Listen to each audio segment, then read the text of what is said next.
Hi అందరికీ. ఇవాళైతే మా husband వాళ్ళ అమ్మమ్మ అయితే వచ్చింది. నాకు నానమ్మ అయితది. అసలు ముచ్చటేందని అంటారా? అదే అండి, అమ్మమ్మలు మనవళ్ళకి 5 లడ్డూలు పెట్టాలంటారు కదా. మా అమ్మ మా పిల్లలకి పెట్టినట్టు మా ఆయన వాళ్ళ అమ్మమ్మ అయితే వచ్చి మా ఆయనకు పెడుతుంది.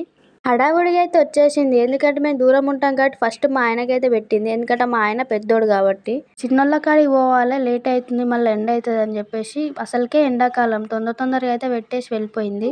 ఈ నానమ్మకైతే ఎంత కోపం ఉంటుందో అంత ప్రేమ కూడా ఉంటుంది. ఏది వచ్చినా అయితే తట్టుకోలేదు. ప్రేమ వచ్చినా, బాధ వచ్చినా, నవ్వు వచ్చినా, సంతోషం వచ్చినా అయితే అస్సలు అది తట్టుకోలేదు. అంతే కదా, మనకి ఎప్పుడైనా అమ్మమ్మల మీద నానమ్మల మీదనే ప్రేమ ఉంటుంది. ఆ నానమ్మకైతే అసలు నడవడమే చేతనైతలేదు. అయినా కూడా నా మనవళ్ళకి నేను పెట్టాలి అని చెప్పేసి తనే స్వయంగా లడ్డూలు అయితే తయారు చేసుకొని వచ్చింది. మనవరాళ్ళకైతే గాజులు పెట్టాలి, మనవళ్ళకైతే లడ్డూలు పెట్టాలట. కూడా ఉగాది లోపే పెట్టాలట.